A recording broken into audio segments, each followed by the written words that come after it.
Oh, there we go. All right. Welcome to the Healing Hour Live. I am Love Coach Dasha. And if you don't know where you are here if you have been through the trauma of infidelity and you want to stay, you want to work it out, you still love your mate, you want to be with them, but you're not sure how to do that. You're not sure if that's even possible. I'm here to tell you that absolutely it is possible. I have answers about how to do it, how to get it done, how to get to a better place, how to feel better in your relationship. And we are going to talk about it today. I know how to do this because I've been through it myself. I am 15 years out from the very last D Day, not the first one, the last one. And I wanted to still be with my honey. I still loved him. I wanted to be with him. And I made that decision for myself. That's what we're going to talk about today is making that decision for yourself. But when I made that decision, I knew he was the right person for me. I felt like, okay, even though this has happened, even though this trauma has happened, he is still the person that I want to spend my time with. He's still the person I want to spend my life with. How do I figure this out? How do I work it out? And in order to do that, I created the dreams formula for recovering and reconciling after infidelity. There are basic things that you can do, you all by yourself can do right this second that will start you down the healing path, will get you in a better place. And I want you to know what those things are and start to do them today so that you don't have to keep being in pain. I think it's foolish to keep being in pain for no reason. We have a solution. You have a way to get out of the pain. You just need to practice a little bit. You need to put a little bit of effort forth, but I promise you it is worth the effort. You will feel so much better. All right. So, today we always talk about the same things. First, starting off, I am always going to tell you about what you can do to start to relieve the symptoms of this trauma. All right. This is a trauma. It is. It very much is. And the fact is that you have to do things to alleviate the symptoms of the trauma, or else you will just continue to run around feeling traumatized, feeling bad. I don't want that for you. I want you to feel better. I want you to be able to be with your honey. I want you to be able to move forward and have a decent relationship and be happy and not have these triggers and moments just tear you down and throw your whole relationship off and make it feel like you can't get past this. All right. So I want you to know what you can do right this second. And starting off is doing your deep breathing. Have you been doing your deep breathing? If you've ever heard me before, you know I'm going to say you need to be doing your deep breathing, okay? That is a key thing for getting through a trauma. Your brain will automatically take over and put you into fight or flight mode as you are dealing with this trauma, and that makes your breath shorter, faster, more shallow. And you don't get in as much oxygen, you don't exhale as much carbon dioxide. This is a physical thing you have control of because it's your body. All right. So if you start off doing your deep breathing, you are telling your brain, hey, I am not in flight or flight. I am not panicking. I am okay. Things are fine. I am in control. I do not need to freak out right this second. I got this. All right. So do your deep breathing. Come, since you're here with me, I see everybody on Facebook. Come do your deep breathing with me. Okay. We're going to do 4-7-8 breathing. What we're going to do is blow out. We're blowing out birthday candles. And then we're going to make that noise when you're blowing out. Make the whooshing noise when you blow out. We're going to create a trigger in our brain that when we hear that sound, that means we're coming down. We are going to do blow out, inhale for a count of 4, hold your breath for a count of 7, and then you're going to blow out for a count of 8. If you've never done this before, you may have a little bit of difficulty. Allergies are high right now, might be a problem. First, second time you do it, the third time you'll have it with us, okay? Caroline, you said one of my kids has been having some anxiety and I use this breathing with him. So thank you. I use it with mine. I use it with my kids too. My kids, I have been teaching my kids to deep breathe since they were itty bitty. And so, they're teenagers now and my son hurt himself at practice and he was using his breathing and he was just, he was blowing out and getting it together. They remember that stuff. So it's excellent that you're teaching your kid early to be able to handle that anxiety that way, because that is a skill that they're always going to be able to use. It's a gorgeous thing. Thank you for teaching them, Caroline. All right. So we're going to do the deep breathing together. We're going to do it 3 times together, but I want you to be doing it 5 times a day. Okay. 5 times in a row on 5 different occasions during the day. That's what I need you to be doing. Okay. That is going to make it so that your anxiety level is not just steadily rocketing up. You're going to be slowly bringing it down. Every time you do that deep breathing, you're going to be pulling it down another level, and then it'll be at a level that you can deal with when you get finished with it. Okay. So I need you to be working on that. Work on your deep breathing. All right. So we're going to do our deep breathing together. Y'all ready? Give me some likes. Give me some love. If you're here, you about to do your deep breathing with me. Let me know. All right. We're going to do this 3 times in a row. Blow out, in for 4, hold for 7, blow out for 8. All right. First things first, blow out. And inhale through your nose. 2, 3, 4. Hold it. 2, 3, 4, 5, 6, 7. Blow out. 2, 3, 4, 5, 6, 7, 8. Again, inhale. 2, 3, 4. Hold it. 2, 3, 4, 5, 6, 7. Blow out. 2, 3, 4, 5, 6, 7, 8. Last time. Inhale. 2, 3, 4. Hold it. 2, 3, 4, 5, 6, 7. Blow out. 2, 3, 4, 5, 6, 7, and 8.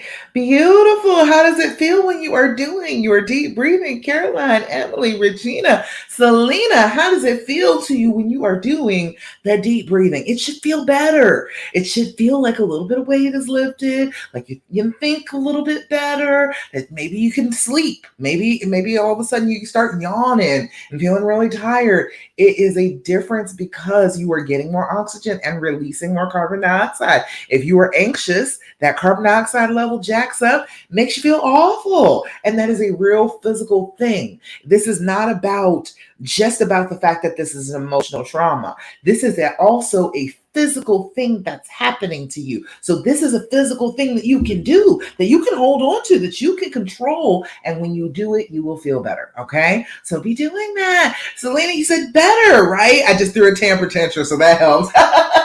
I know releasing the temper tantrum usually helps, but it's the day before the full moon. The full moon is tomorrow, 1:34, I think, in the afternoon. So yeah, it might have been that too, making you throw the temper tantrum. The full moon, man, it gets us all. It gets us all. I was feeling, it was like, okay, I know when to shut up. Okay. That's the thing. I know myself and I know that I can push. So I know when I have to stop talking. And like day before yesterday, I noticed, I was like, oh, I don't think I'm stopping talking. I was just, a little extra, little edge to what I was saying. And my husband just looked at me. He was like, oh, you're kind of tough today. I was like, oh shit. Yeah, it's almost a full moon. I lost my filter a little bit. My bad. So it catches you, right? It still catches me, even though I know this. And you know what I did? And I think this is a very good thing for everybody to do, especially as females dealing with these hormones. Get yourself the Flow app. I set myself up on that. I'm on birth control and I don't really have a period, but I had one last month. So I put it in the app and I started tracking, and it was telling me exactly how I was going to feel. Even though the birth control, it makes it so that I don't actually have a cycle, it was telling me all of the emotional, all of the physical stuff that was going to happen. So, that coinciding with the full moon had me going, had my hormones going, had me feeling I was feeling it. I was sharp tongued the other day. But when he said that, I was like, okay, it's the full moon messing with me. A little bit of hormones. Let me not do that. Okay, let me calm it down. So when you keep track of that, keep track of knowing what that cycle is like. When when you are going to have PMS and you're going to freak out and you're going to be angry, when you're just going to want to have sex all the time, you need to know that. You need to know these things ahead of time. Regina, you said it really gets my heart rate lower and start feeling less anxious when you do your deep breathing, right? It helps. It brings you down. It focuses you. It tells your brain, I don't need to run right now. I don't need to fight anything off right now. I'm okay. I am safe. Everything is all right. And then that brings your blood pressure right down, brings your heart rate right down. It really does. Selena said, you said, yes, I had a hysterectomy, but still have the hormones. So I didn't even think of that. Exactly. Especially if you had a hysterectomy, you don't really think about it like that, but you still got the monthly cycle of your body. We are in tune with the moon. A lot of us are right in sync with it. So if you are paying attention to that hormonal cycle and you're paying attention to when the moon is full, you're going to have better clues about when you're going to feel something that's going to make you a little testy. And that's always a good thing to know when you've already been dealing with trauma, because right now we're not trying to extend the trauma. We want to be happy together again. We want to love each other again. And you need to know the obstacles to that, right? And those hormones, they're a damn obstacle. I'm trying to tell you. Taylor, he said, Taylor, sometimes I get sad after breathing or meditation. You know what? It is letting down the wall a little bit. It is sitting with your thoughts, not just anxiously pushing them away or distracting yourself. When you are doing the meditation, you are there with your thoughts. And it's a little overwhelming sometimes. Sometimes it can make you a little sad, but you're supposed to feel your feelings. And then you're supposed to know with meditation that the thought comes, but then you're supposed to let the thought go.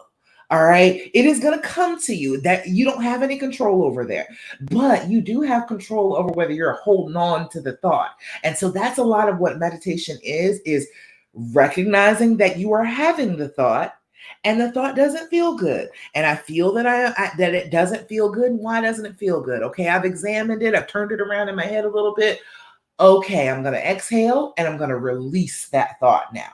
So try that when you're meditating, when you're doing your deep breathing. Feel the feeling, but recognize this is not the time to unpack and live here. I am not going to just unpack all my stuff and get comfortable in this bad feeling right now. All right? Does that make sense, Taylor? Let me know.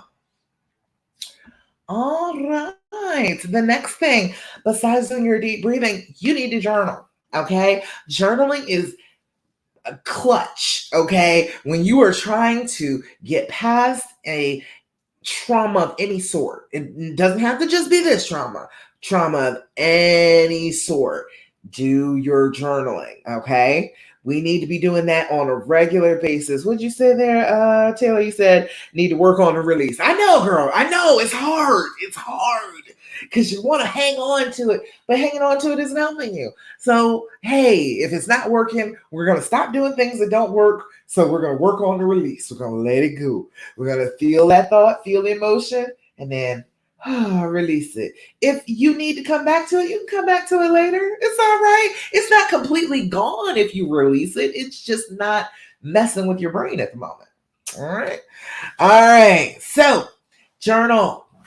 Sit down with your journal twice a day, 5 minutes. Okay, I'm giving you basics. I'm giving you the things that if you were my client, if you were working with me on a day-to-day basis, this is what I would tell you to do every single solitary day until you can get control over your emotions, until you can get out of the devastation and you can start regulating your feelings again. This is one of those things that's going to help you do it every day. Okay, do your breathing, do your journaling. Journaling is going to be day by day, you're going to do your date, your time, your level of anxiety. Then you're going to write a little bit for about 5 minutes. And then at the bottom, you're going to put your level of anxiety there, because you will find that as you have written and got some of that stuff out of your head, you're less anxious. You will find that you'll go from a 7 to a 5. Oh my God, less than 5 minutes, you've reduced your anxiety that much. Okay. This is a very, very simple thing. You got to be working on it though. You got to be doing it consistently. First thing in the morning when you wake up, 5 minutes. Take 5 minutes, just take care of yourself. Think about your thoughts, think about your day, what you want to have happen today, how you want the direction of your day to flow. Then once in nighttime, before you go to bed, about 5 minutes, before you're getting ready to go to bed. Sit down with a cup of tea, write down about some things that happened during your day, things that you were feeling, things that you overcame, things that you're still struggling with right now, and put them down in the book. You don't need to write pages and pages. Just write down notes so that you can remember how you're feeling. So then when you come back later on, this book is going to be filled with such good information about how you're going to heal. Okay. It's going to be dates and times of freakouts. It's going to be, damn, this happened every single solitary time I about had a panic attack. Huh. I guess that's a trigger. Now you know that's a trigger. So you will discover things in this book that you will not be able to discover any other way. Because guess what? When you're in trauma, your memory sucks. Okay. I know you feel like your memory is great right now. I know you do. But in trauma, I guarantee you, your brain is not working the way it should be working. So you're not going to remember things the way you should. So if you're writing them down on a regular basis, you can come back and read about it. Things that you won't even believe you wrote, you'll be able to go back to and say, oh my God, that is a clue. That's something else that will help me to feel better. We need all the clues we can. We need all the help we can. And in this way, you are helping yourself without even realizing that you're helping yourself. Okay. So sit down with your journal, 5 minutes in the morning, 5 minutes in the evening. Okay. Can we do that for each other? Can we do that? Sit down. 5 minutes, 5 minutes. You can do it 10 minutes at most. And then doing your deep breathing, that's what, 3 minutes? So 15 minutes a day. I'm asking you for 15 minutes a day to take care of yourself. I don't think that's too much. Tina said, is it possible to look at them like we once did? It breaks me. I still love him, but it's different. No. I won't even sit here. I got other things to talk about, but I'll answer you for that right now. You don't look at them exactly the same because they're not exactly the same and you're not exactly the same. We're not trying to go backwards. That's what the thing is about it. I understand wanting to go back to how I felt before, but now you are not blindly just believing in somebody, oh, because he's my Prince Charming and he's up on this pedestal. And I don't ever believe that he could ever do such a thing. That wasn't even a realistic way of looking at him in the first place. Now you have the realistic vision of this is a person. He is somebody that I love with all my heart. I want to be with him. But, he is capable of doing the wrong thing. And I am capable of doing the wrong thing. And we are people. And now you can see him that way. Now you can understand him as a real life person instead of an idea. The idea of, oh, he won't ever cheat on me and I'll always be safe with him. That's too much to put on any person. That's too much. We've got to look at people as a real life human being living on this planet just like we are. And the way that we looked at them before wasn't very realistic. Now it's a little bit more realistic, right? He's capable of doing the wrong thing. You still love him. That's fine. There's nothing wrong with that. You can love him anyway and it be a little bit different, but that's what happens with a long-term relationship. If you are going to be married, if you're going to be together for the rest of your lives, you are going to love different versions of him. He is going to become in front of you because you're planning on spending a lifetime together. I see it with my husband. My husband is becoming in front of me. You know what I mean? Like he's going to do a damn podcast this weekend.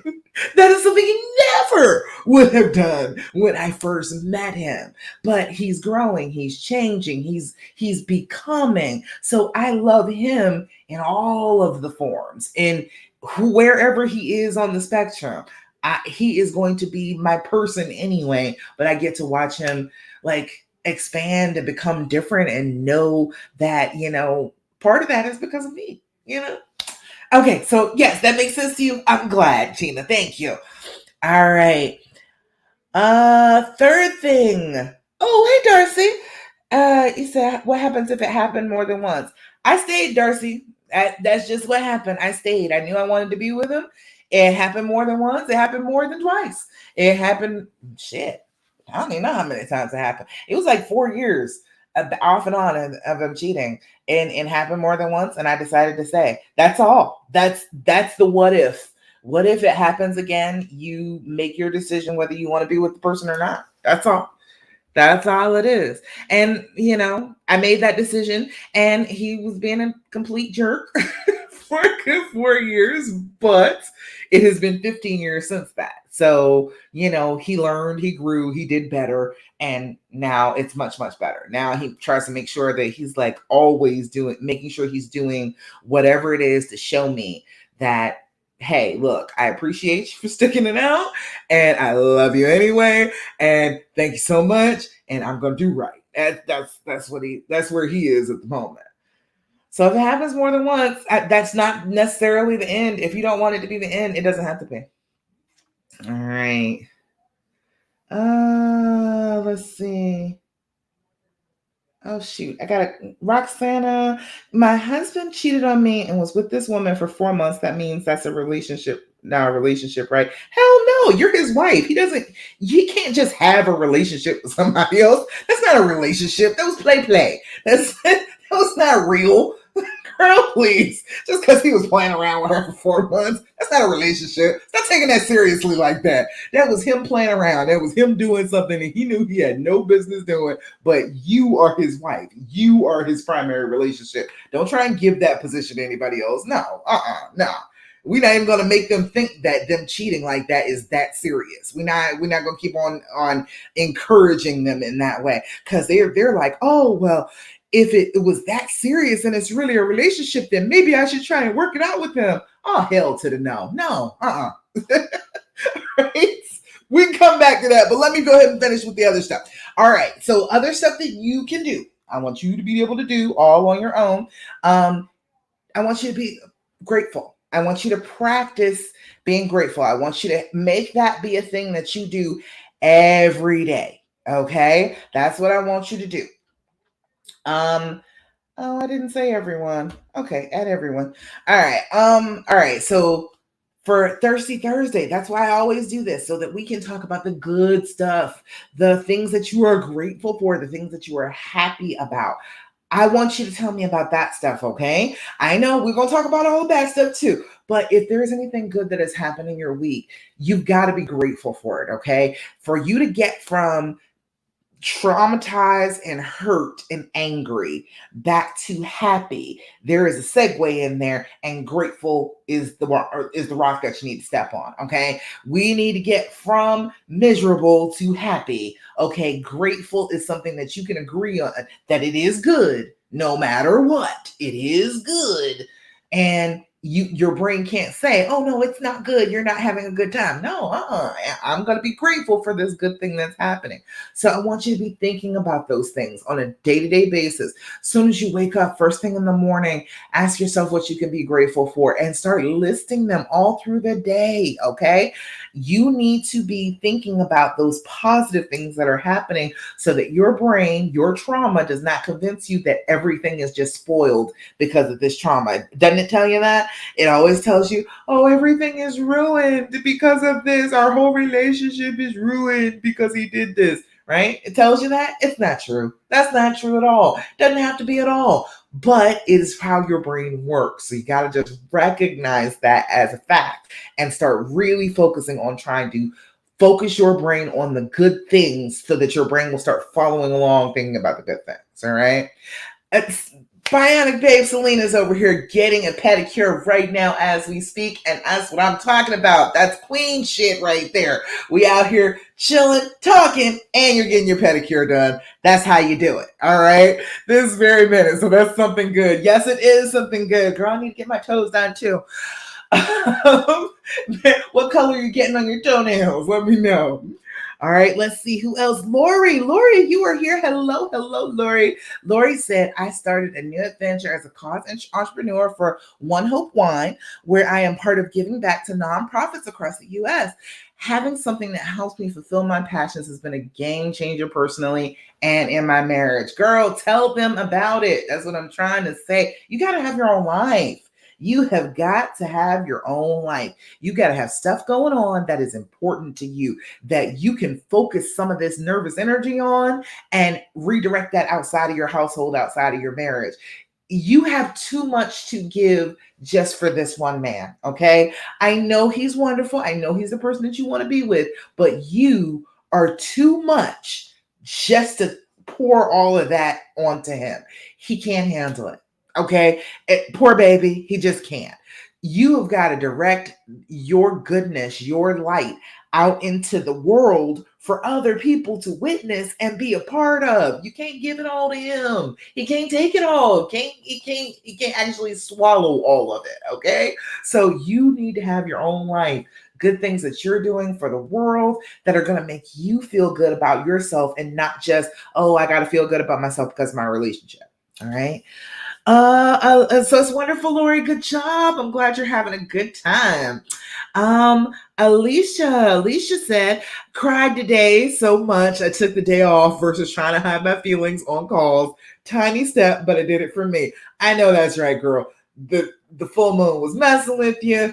Maybe your hormones are off, whatever it was. If you were going to cry all day, damn it, there's no need to try and go to work. I am fully for taking the day off to have a good cry. I hope that you got it all out. I hope that you're feeling a little bit lighter, a little bit better now that you've actually cried it out a little bit. Like I said, the other day, hormones was getting to me. Day before yesterday, I was just crying over every damn video on the internet. I don't know. Just boo-hooing about dogs and babies. Just all sorts of cry for no reason. But sometimes that's what you need. Sometimes you just got to get it out. So I'm glad you got it out. Good job, Alicia. Karen Castro. Karen, you said I haven't wanted. I'm sorry, I didn't mean to say her last name. I haven't wanted to leave for a week.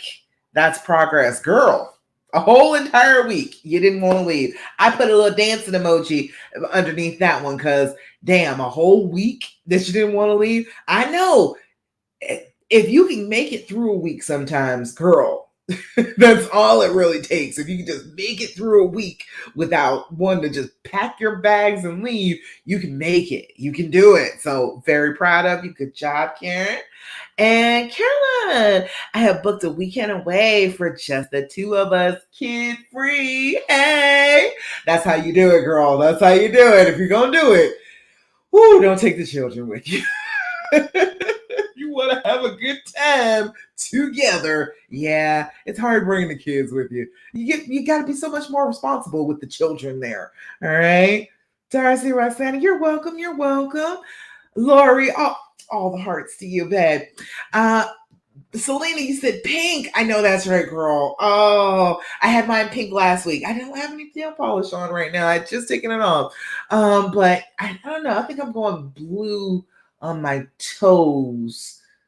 Blue, maybe. I think I'm doing blue this week. All right. And last thing that I want you to do that you can do that you don't have to wait around for him to help you with is stop asking all those questions. Okay. You know what I'm talking about. You keep asking them questions about what happened, right? You're like, I'm trying to understand so it won't happen again. That's not true. That's your brain messing with you. You understanding what happened would not prevent it from happening again. Those two things don't actually go together. Your brain is just making that up to make you ask all those questions so that you get lots and lots of information so that as soon as you start to try and heal, your brain can lob one of those information nuggets at your head and tell you, remember, you're going to get hurt if you let this person in again. And then you back off. Then you go back in a hole. Then you put the wall back up. And then it's harder for you to heal. So don't ask the questions. I promise you, it will make things so much easier for your life. I promise that. Shoot, if I told you today that you shouldn't ask questions, I know I told it to a couple people today. If you with me today and I told you today not to ask the questions, but give me some likes so people can know that I've been saying it all day. I've been telling people all day, do not ask the questions. So instead of asking those questions, instead of asking those really destructive questions that make you feel really bad, I want you to try something else. And I swear, I found out about being affiliate on Amazon. I swear I'm going to go ahead and do that because I've been talking about this game for like over a year now. This is the and this is a fabulous game. This is the healing edition. This is 199 questions, and not all 199. There's a couple of them that are blanks that you can fill in your own question, but 199 questions about healing in your relationship. Isn't that a better thing to talk about? Isn't that a better question to ask? Let's try a few of these, okay? Couple of these. Let me give you a few. It says, how do you know when I'm having a great day? I bet you it's been a while since since he's been able to see it, right? But how do you know when I'm having a great day? How does he know? How do you know when he's having a great day? That's a good question to ask him too. What are you going to take away from this conversation? Interesting. What are you going to take away from this conversation? What are you going to take away from this conversation? Let's see. What is one thing you never want me to forget about myself? Interesting. What is one thing you never want me to forget about myself? What is one thing you never want me to forget about myself? If I asked that about my honey, I would remind him that people like him. He thinks that he's just such a rough guy and people don't really like him. But people like him. People enjoy him as a person. So I would remind him of that. He was surprised earlier today that people really like to talk to him. It's like, of course they do. You're nice. You're a good guy. All right, let's see. Regina says, it's been a week since you told me to stop asking the questions, and my anxiety levels have been so low. My partner and I even communicate better. A week. That's all it took. All of a sudden, things change. You have control. You have control. The things that your anxiety and your trauma are screaming for you to do, they're the wrong things to do. They're all based on fear, and they're not going to help you progress with the love. Okay. But if you resist those feelings, you can feel them all you want to, but don't just do what the fear and the pain and the trauma are telling you to do.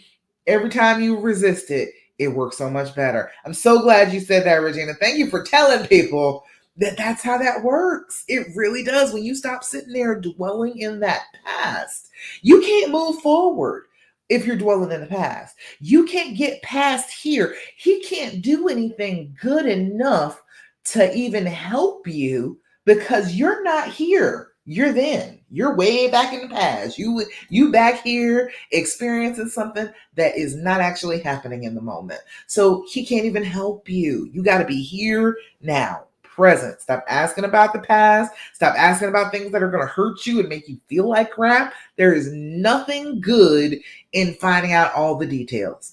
I've been doing this for years now. There is nothing positive about it.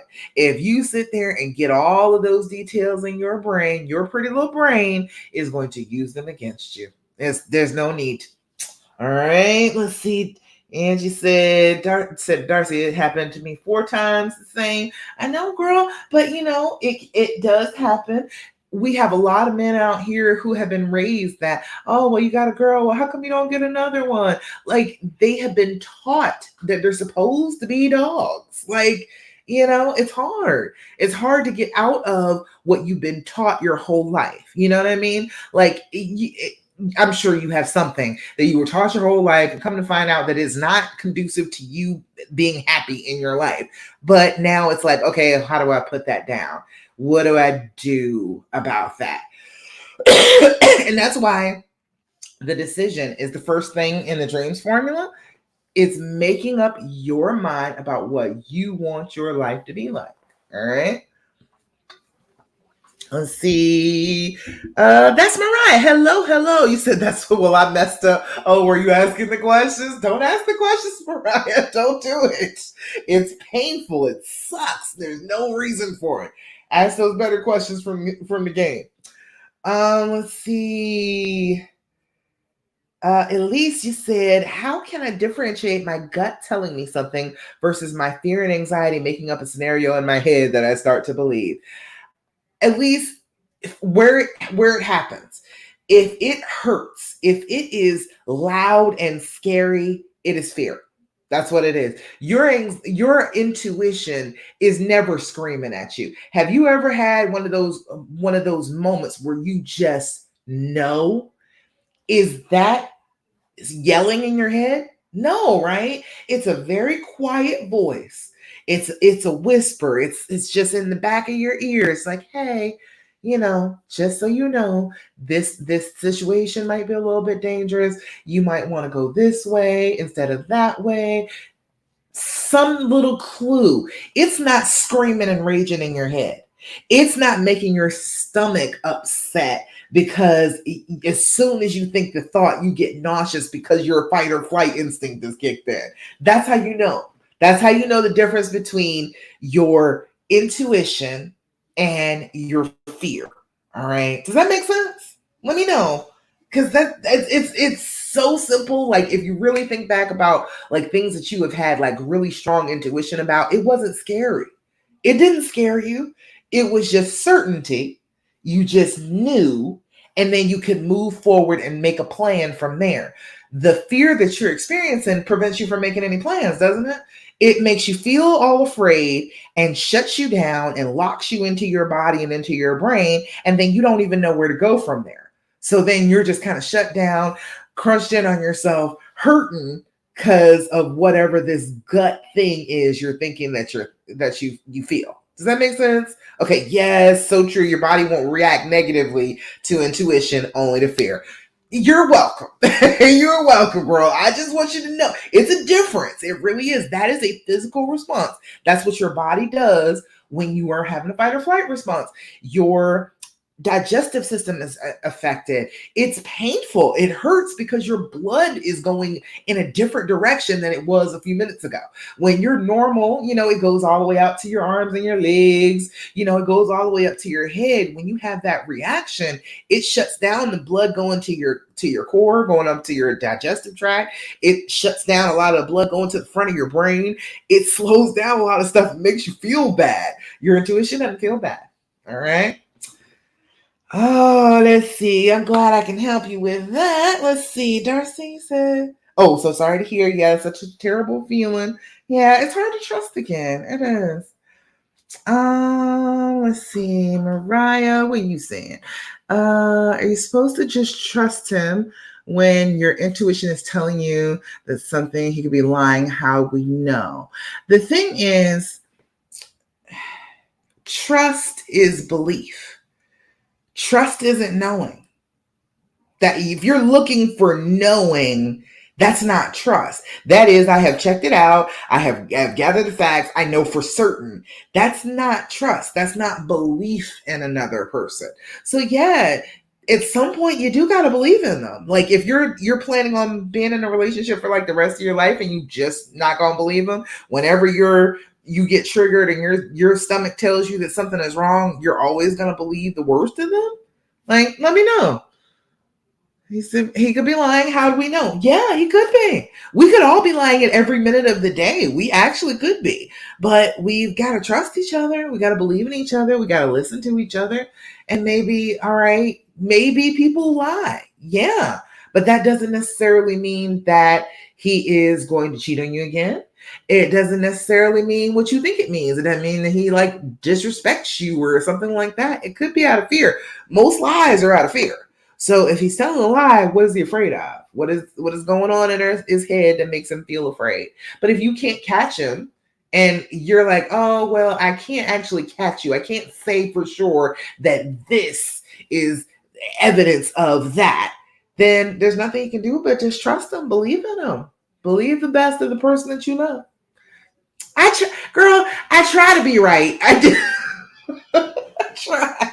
I try hard. I just want you to see it from a different perspective because I know that your gut will tell you, your fear will tell you that, oh, well, this is how he was acting the last time he was cheating. But it could just be a normal way he acts, and it's just getting related to that because of the fear and the pain.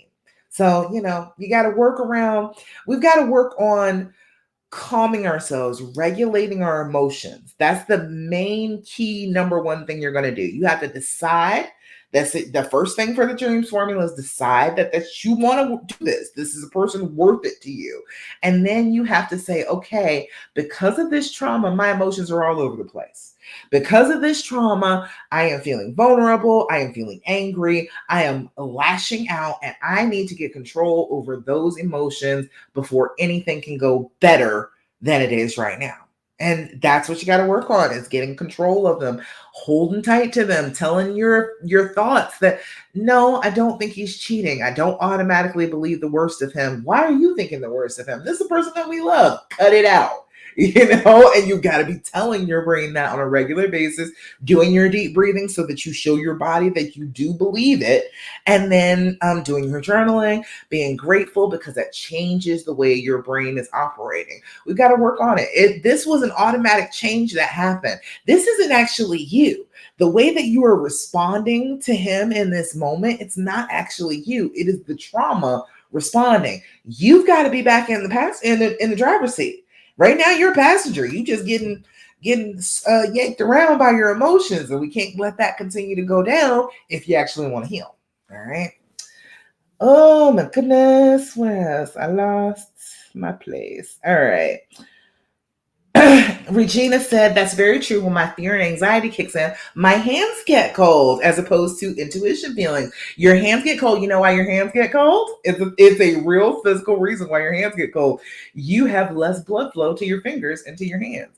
If you need to hit something in your fight or flight, it is less likely that you will feel pain if you have less blood flow going to your fingers and to your toes too. Because if you need to run over rocks or something, you're not going to feel it if you need to run away. That's what it is. It is an actual change in the way your blood flows around your body, and intuition doesn't do that. It doesn't. Zanisha. Hello, Zanisha. How do you stop having nightmares about them possibly having an affair? Oh, girl. The journaling is the first thing with that. The first thing you're going to do is you're going to start your journaling process. You're going to do that first thing in the morning, at night, before you go to bed. All right. You need a sleep hygiene schedule. You need to be fully relaxing, letting your brain wind down, and then getting ready for bed before just falling out.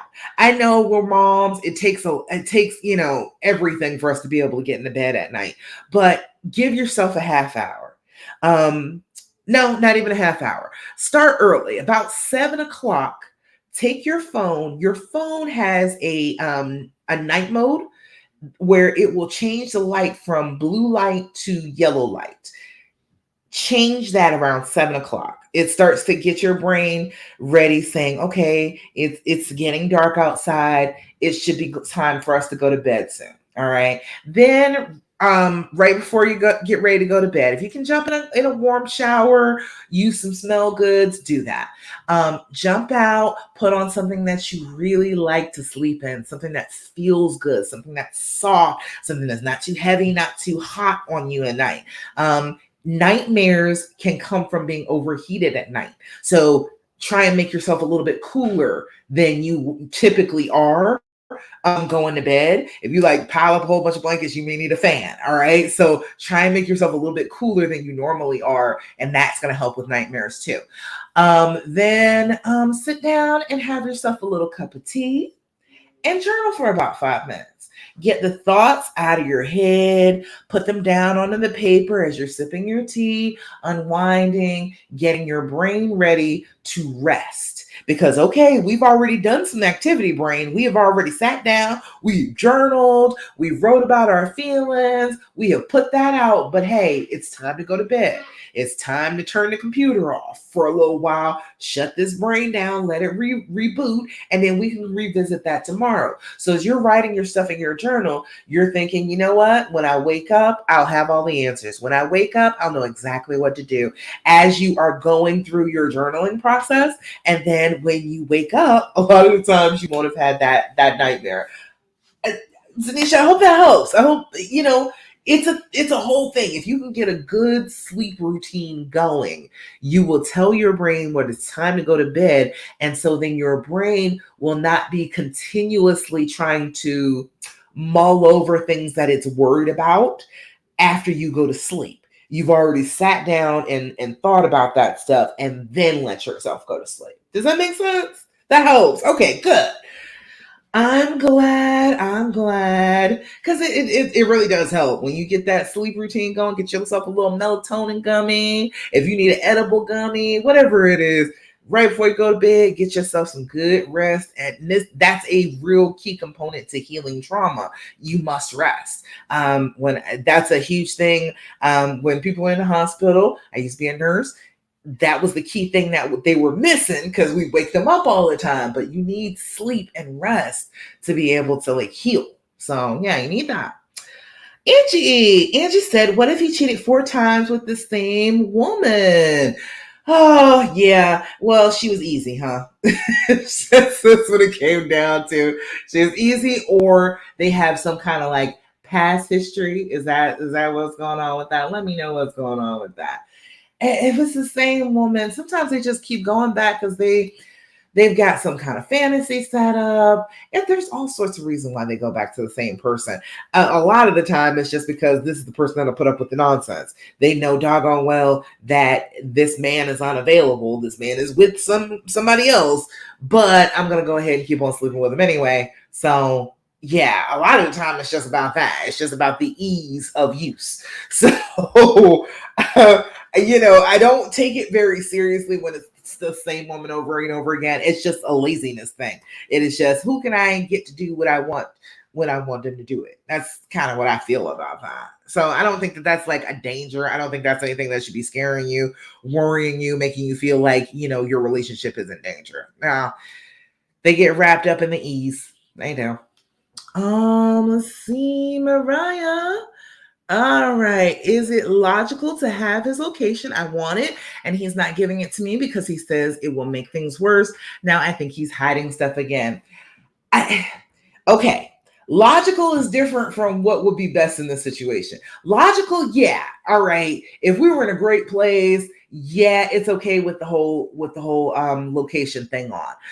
However, in the position that you're in right now, believing the worst about him, thinking that something bad is happening because you don't have his location, that means that if you do have his location, what you are going to do is obsess over it. You are going to be sitting there with your phone looking at every single place that he goes. Now, the thing is, your location isn't always correct.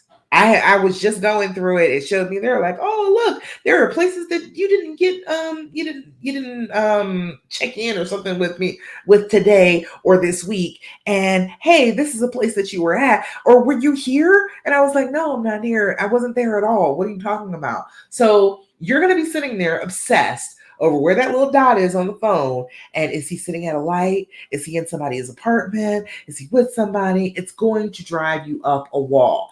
All the check-in and stuff, when you are still trying to get control over your emotions, trying to get regulated, I don't think it's a good idea. I really don't. I understand just husband and wife, basic, okay, yeah, we should have each other's location. I get that. But right now, if your emotions are still in so much upheaval, it is very hard for you to do this in a healthy way.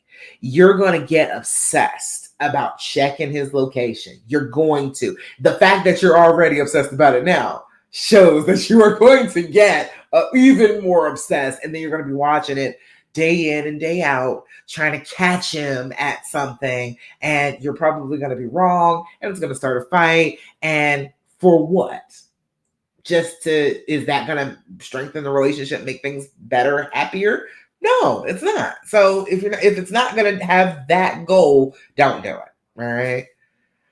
So that doesn't necessarily mean he's hiding stuff. He just knows that you're going to get obsessed, and that's probably not a good thing. All right. Let's see, Regina. You said that makes sense. I demand foreplay for any sort of sex that we're going to be doing. Yes. Well, hey, why not? I'm all for foreplay. I'm all for that. I'm all for having as much sex as you possibly can. Good gracious. It makes you feel better. I'm trying to tell you, the hormones working together, you get that oxytocin flowing between you. You feel good. Might as well have sex. And said, Tanisha said, yep, that's what I do. Plus, and then Taylor said, plus my husband, I knew his location. That didn't prevent anything. So yeah, even Taylor's letting you know, it doesn't matter. If you got the location, what does that do? It's just one thing for you to hold on to, but then that's not trusting, and you're just kind of out there believing the worst and looking for the worst, and that's not good. That's not good for you. Selena said my coworker's location showed her somewhere else when she was with me at a conference. They're often wrong. Yeah, exactly. It's like, I am looking at her. I see her. She is here. It is not where the phone says she is, because we can't guarantee that that's right. Sometimes it's a little bit off. It is. And then you are basing your belief in your person on some technology. And we shouldn't do that either. That's not trustworthy either. All right. Got everybody over here? Okay, cool. Got that. You all let me know. I love this conversation. Thank you all so much. I'm glad that you were here. I love talking to y'all. Oh, and speaking of, let me know if you need me, if you feel like you might want to work with me as a coach, or you would just like to check me out, see how I am one-on-one. Go ahead and message me. I will send you a link, and I am doing a few one-on-ones for free in this upcoming month. So let me know. I'm also doing some other things. That's all coming up, but I'm not announcing that right now. All right. I love that everybody's here. Everybody, if you've got any questions, let me know. Feel free to type them in the comments. I'm gonna do, because I didn't get to say what I was gonna say, but I love to talk about whatever you all are gonna talk about. But I wanted to talk to you about the first step of the dreams formula today. I am constantly telling people about the steps to this, because if you do the steps of the dreams formula, it is all of the things that are stressing you out about getting through this time in your life. Okay. And the first thing is the decision. The D is the decision. Your decision has to be about who you want to be and the future that you want. That is the only decision that you are making. You are not making a decision on their character. You're not making any other decisions other than what you want. All right.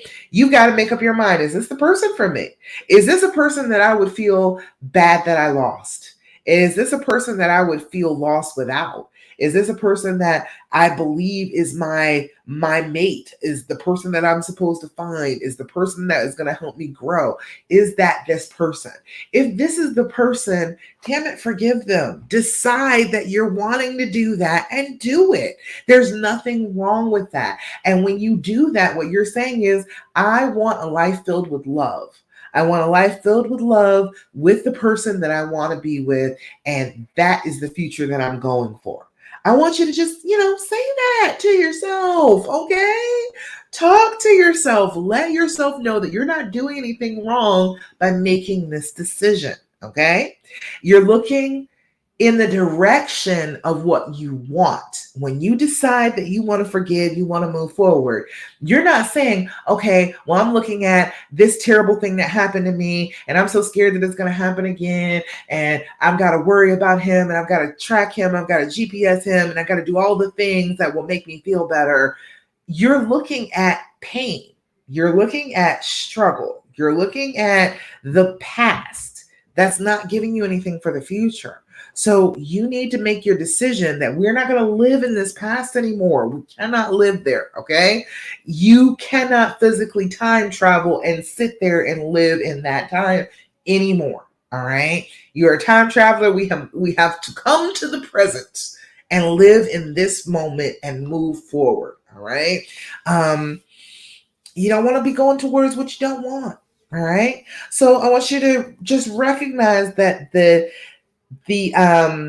instinct to go towards or to think about negative things is going to lead you towards negative things. Okay. If you've been skiing, there's a thing you're like, don't hit the trees, don't hit the trees, don't hit the trees. And you always hit the tree. The reason that happens is because you are thinking about trees. Your brain doesn't have any clue about the negative.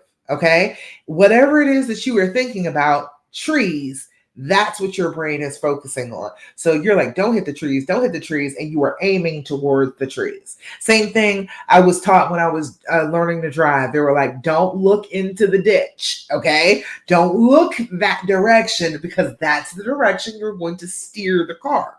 So if you are looking in the direction of you not making this decision, you are giving up all your power and you're driving off into the ditch. You're going to hit the tree.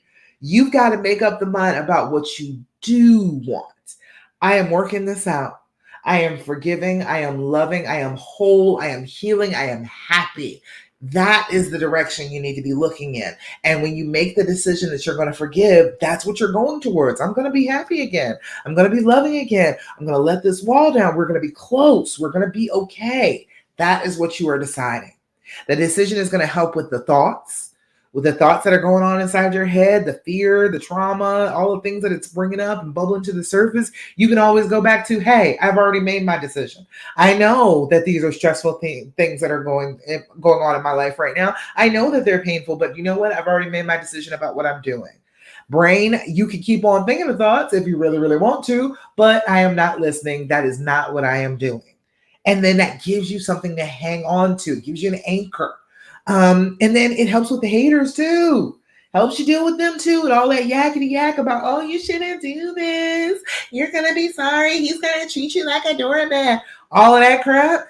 Hey, I understand that you might feel that way, but I have a whole different idea about what's going to happen. I've already made a decision about this. We're going to be okay.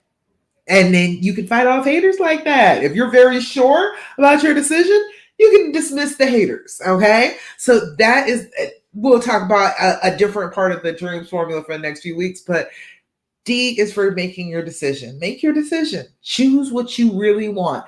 If this is who you really want, if this person is who you really want, if this relationship is who you really want, make the decision. And then everything you do from then on, make it based on that decision. All right. Let's see. Angie, hit me up. Send me a message. Just send me a message, and I will send you the link. Caroline said, I struggle to be firm on the decision. I kind of keep going back on it a bit every time I get a little annoyed. See, that's the thing. You can always go back to it. That's the great part about the dreams formula. You can always go back. You can always go back. If you are struggling and the decision is the part, a lot of the time the decision is the part that makes you struggle. The rest of the dreams formula is not so difficult as the decision part. So if you are like, okay, yeah, I'm struggling with the decision. Okay, we need to go back to that decision. What did I say? I made this decision, and I made this decision for a reason. This is this person to me for a reason. What were those reasons? Let me start going over those again. Let me re-examine all the things that I really, really want in this life, what I want going forward, how I want to spend my life with my king and rule our kingdom. How do I want that to go down? If you think about it for a minute, you want to be with him, and always just go back to that. Always just tell your brain, hey, I know you're trying to make me doubt, but I still love him. I still want to be with him. Adonis, love one to what? Hit me up, girl. Just message me. Message Love Coach Dasha. Let me know. It's hard because I can't message you all from the Love Coach Dasha page. I can message you from my page, but then you don't know me, so that it goes to your spam or whatever. So if you message me first, then I can message you back. Zanisha, he says, I don't feel I have the full story. It's hard not to obsess over the details. If you had it, what would that change? What would it change if you knew every single solitary detail? You got every gory bit. You know every single solitary thought, every single solitary nasty deed. Does that help you? Does that fix anything? Does that make you feel any better? It doesn't. I promise. It doesn't. You're not missing anything, not having all the details, okay? And you don't need all the details to heal. You really don't. Your brain is telling you that as a way of keeping you in the trauma cycle. It wants to keep you afraid of moving forward and not protecting yourself anymore. And so it will keep on telling you, oh, you don't know all the details, so something bad will happen to you again. No, it is not the truth. Don't believe your brain. Your brain is messing with you, okay? It is telling you that to try and make you get all of those terrible, terrible details so that it can use those details against your progress whenever you try and start healing. So I promise it doesn't help anything. It does not help a solitary thing to have the full story. Somebody here has the full story. Anybody here right this second have the full story? Did it help? Did that fix anything? Did it make you feel any better? Did it make you feel like you could go forward any easier? It really doesn't. I was one of those, I'm a Gemini. I want to know. I want details. I want to hear about things. And I regret it. I regret it. I should not have done so. It sucked. Right? The other woman shared every detail. This is what Adonis is saying. The other woman shared every detail. That's why a wife wouldn't want to know. Yeah. Oh, see there. I always hate it when they all would. The other women always want to share some details, make themselves be relevant. I swear.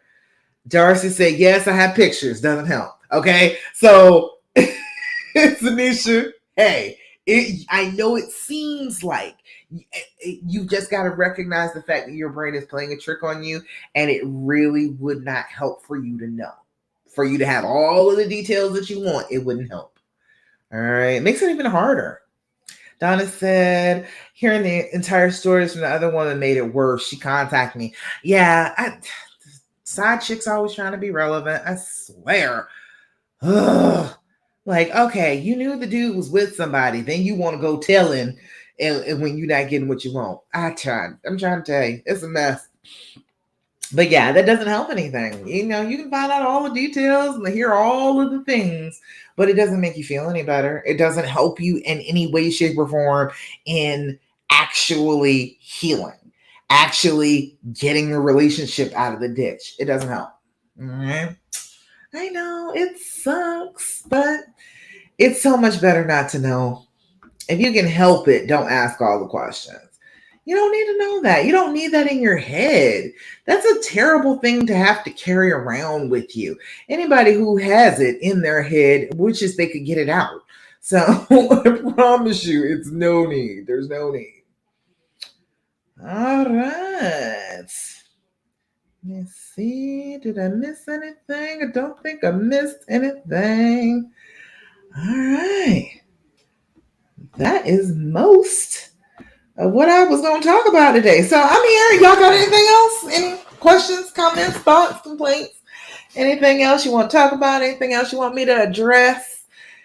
Any information that you would like? I do not gatekeep.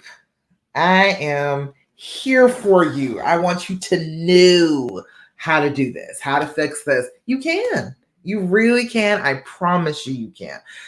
And it doesn't take him fixing it for you. You don't have to wait on him at all to do the things that I'm talking about. You don't have to wait on him. You can start actually healing all by yourself. All right. All right. Okay. We got thank yous. Thank you. You're so welcome, Darcy Caroline. Glad that y'all are here. All right. So I guess that's about it. So we'll get to our affirmation for the day. Remember what I tell you about the affirmations. First of all, you need to be saying your affirmations every day. This is one of those real killers of your security, of your feeling good about yourself, your self-esteem. So you need to be saying affirmations every day. Now, the thing is, whatever you repeat to your brain is an affirmation, even if it's an awful thing. You look, oh, thank you, Zanisha. I try and be awesome. Try on a daily basis. So whatever you are telling yourself on a consistent basis is your affirmation. If you keep telling yourself, well, I'm fat and he doesn't really care about me, he doesn't love me, that's your affirmation. That's what your brain is hearing. That's what your brain is believing. Okay. So you've got to be very, very mindful about saying, okay, I am wonderful. I am a queen. I am a goddess on earth. I am beautiful. I am talented. I am lovely and radiant and wonderful in all ways, shapes, and forms. That is the thing that you need to be telling your brain. You don't need to be telling your brain terrible things about yourself.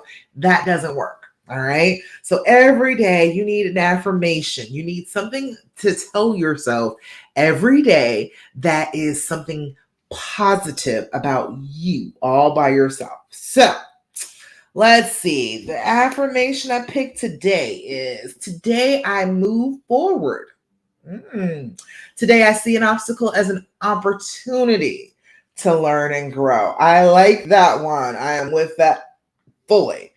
Today I move forward. Today I see an obstacle as an opportunity to learn and grow. One more time for Instagram. Today I move forward. Today I see each obstacle as an opportunity to learn and move forward because that's exactly what they are, ladies. Everything you go through, every little bump in the road is an opportunity. It's something that is going to make you grow. I enjoy doing this. I enjoy this tremendously. And I would not be doing this if my husband hadn't had those 4 years where he was an absolute lunatic and he was running around fucking everything. I would not be here, okay? I wouldn't have this opportunity. I wouldn't get to talk to you fabulous ladies every single week if that hadn't happened, all right? Everything is an opportunity. Every single solitary thing you go through is an opportunity for you to become more of who you are supposed to be. This is a hard one. This is a difficult one that you are trying very hard to get through, and I see you, and I am loving you, and I am proud of you for it, okay? And I am here to help you every single solitary time you need some help. So I will be back next week with the Healing Hour Live at 8 p.m. Eastern Standard Time next Thursday. And if you are interested in getting a one-on-one session with me, message me. If you're on Instagram, it's cool to message me on Instagram. If you're on Facebook, go ahead and message me on Facebook. Shoot, I got TikTok too. Go ahead and message me wherever. The at Love Coach Dasha is on the Facebook page, or Love Coach Dasha on Instagram. Either way, message me. I will send you the link. We will link up. I will give you a free session. We'll talk, girl. We'll talk. All right. Anything else? Any questions? Any comments? Thoughts? Complaints? Adonis, you're so welcome. All right. I think that's about it for now.